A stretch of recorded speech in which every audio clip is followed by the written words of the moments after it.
সবচেয়ে উত্তম কে? আমার ভাইরা রে, আল্লাহর নবীর সাহাবী প্রশ্নটা করার পর আমার নবী ডাক দিয়ে বললেন, সাহাবী সাহাবীরে তুমি জানো না আমার আল্লাহ রাব্বুল আলামিন কোরআনের মধ্যে করে দিয়েছেন ঘোষণা, কুনতুম খায়রা উম্মাতিন উখরিজাত লিন-নাস। আমার আল্লাহ রাব্বুল আলামিন দুনিয়ার জমিনে মানুষদেরকে উত্তম করে বানাইছে। জোরে কোন সুবহানাল্লাহ।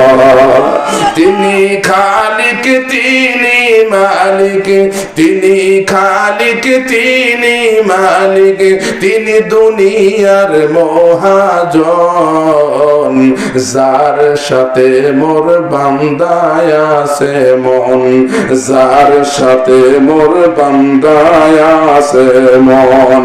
জোরে জোরে কোন মারহাবা। আল্লাহ তাবারক তাআলা যেই জিনিসটা বলতেছিলাম, আল্লাহ তাবারক তাআলা সাতবক আসমান জমিন বানাইছে। কয় দিনে বানাইছে?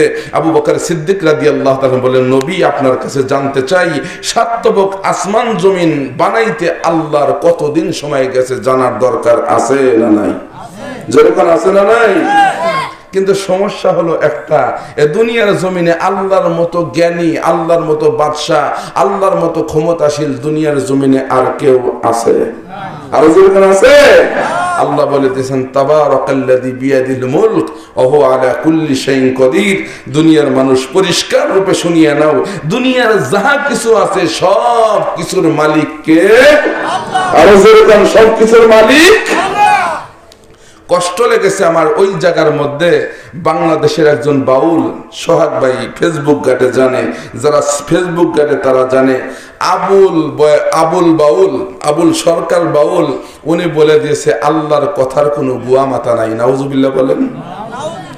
আমি বলতে চাই ৯৬% মুসলমানদের দেশে, ৩ লক্ষ মসজিদের দেশে, ৬ লক্ষ ইমামের দেশে, ৩ লক্ষ মুয়াজ্জিনের দেশে, এই বাংলার জমিনে যেই সমস্ত আউল বাউল ইসলামের বিরুদ্ধে কথা বলে, আল্লাহর বিরুদ্ধে কথা বলেন, নবীকে নিয়ে কটূক্তি করেন, কোরআনের বিরুদ্ধে কথা বলেন, আল্লাহর কসম করে বলি, এই ডুমুর গোলামীর পোপার অঞ্চল থেকে বলতে চাই, এই বাউলকে পানিতে চুবিয়ে জেলখানায় কয়েদ করা হয়েছে।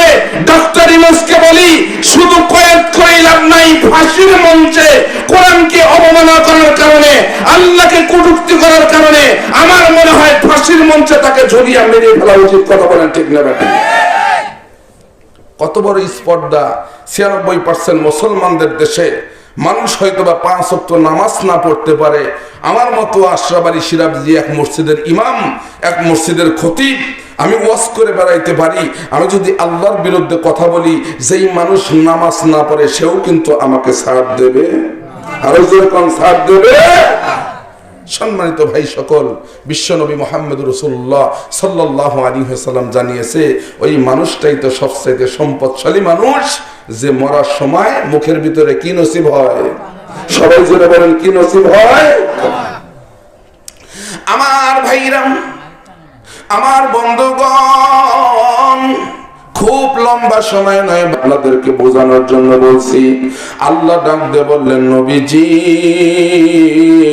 তাম পৃথিবীর মানুষগুলোকে জানিয়ে দেন, ইয়া রাসূলুল্লাহ, ইয়া হাবিবাল্লাহ, হাইরে দুনিয়ার জমিন আমি আল্লাহ তাবারক তাআলা সাতবক আসমান জমিন আমি আল্লাহ বানাইছি।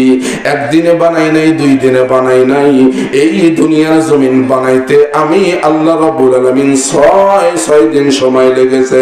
জোরে কোন সুবহানাল্লাহ। আল্লাহর নবীর সাহাবী আবু বকর ডাক দিয়ে বললেন, নবী গো, ইয়া রাসূলুল্লাহ, ইয়া হাবিবাল্লাহ, আপনার কাছে প্রশ্ন করতে চাই নবীজি, আল্লাহ তাবারক তাআলা সাতবক আসমান জমিন 6 দিনে সৃষ্টি করলেন। নবী গো, 6 দিনে সৃষ্টি করার পর আমার আল্লাহ রাব্বুল আলামিন এই জমিনকে কাল, এই জমিনকে আহারে পাহাড় পর্বতকে গাছ তরুলতাকে আল্লাহ উত্তম বললেন না?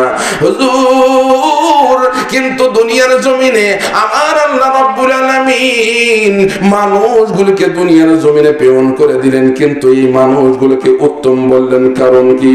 নবীজি আপনার কাছে জানতে চাই, এই মানুষগুলোকে কয়দিন আল্লাহ তাবারক তাআলা বানাইতে কয়দিন সময় লাগলো? আমার নবী ডাক দেয়, আবু বকর তুমি জানো না সাতবক আসমান জমিন বানাইতে আল্লাহ তাবারক তাআলা 6 দিন সময় গেল, কিন্তু আমার আল্লাহ বান্দা আর বান্দিকে অতি আদর করে বানাইছে, যত্ন করে বানাইছে। আপনি বলুন তো, কোন মানুষ যদি কোনো বাড়ি, কোনো ঘর, কোনো বন্ধু জমি জমা, কোনো বাড়ি ঘর যদি খুব যত্ন করে বানায়, আপনি বলুন তো সময় কম লাগে না বেশি লাগে? আল্লাহর নবী ডাক দিয়ে বললেন, আবু বকর তুমি জানো না আমার আল্লাহ একদিন নয়, 2 দিন নয়, 3 দিন নয়, 4 দিন নয়, আহারে আমার আল্লাহ রাব্বুল আলামিন মানুষগুলোকে খুব আদর করে বানাইছে। 1 সপ্তাহ নয়, 2 সপ্তাহ নয়, 3 সপ্তাহ নয়, 4 সপ্তাহ নয়, আমার আল্লাহ 10 দিন নয়, 20 দিন নয়, 40 দিন নয়, আমার আল্লাহ মানুষদেরকে 42 দিনে মানুষদেরকে তৈরি করেছে।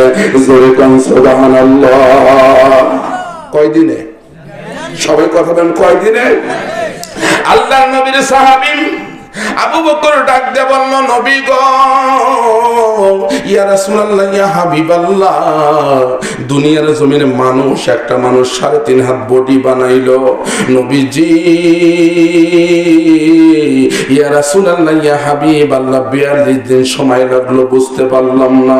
ভাই গো, কথাটা বলার পর আমার নবী ডাক দিয়ে বললেন, আমার আল্লাহ কোরআনের কারিমের মধ্যে সুন্দর করে বলে দিয়েছেন, লাকাদ খালাকনাল ইনসানা ফি আহসানি তাকবীর। আল্লাহু আকবার। একটু জোরে বলেন আল্লাহু আকবার। আল্লাহ ডাকতে বললেন, নবীজি তাম পৃথিবীর মানুষগুলোকে আমার পক্ষ থেকে জানিয়ে দেন, নবীজি, ইয়া রাসূলুল্লাহ, ইয়া হাবিবাল্লাহ, পরিষ্কার রূপে শুনে নেন, আমি রাসূল বলে দিলাম, মান ক্বালা লা ইলাহা ইল্লাল্লাহ ফাদখালাল জান্নাহ। দুনিয়া জমিনে মানুষ যদি আমল করার পরে মরণের সময় যদি আহারে জবানের মধ্যে লা ইলাহা ইল্লাল্লাহ মুহাম্মাদুর রাসূলুল্লাহ জবানের মধ্যে জারি হয়ে যায়, ওই মানুষটা জান্নাতের মধ্যে প্রবেশ করবে। জবানের মধ্যে যদি জারি না হয়, তাহলে জাহান্নামের মধ্যে প্রবেশ করবে। বলতে পারেন, হুজুর কালিমার জন্য এত শব্দ কেন? দুনিয়ার জমিন থেকে কিয়ামতের কঠিন মুসিবতের দিনে আহারে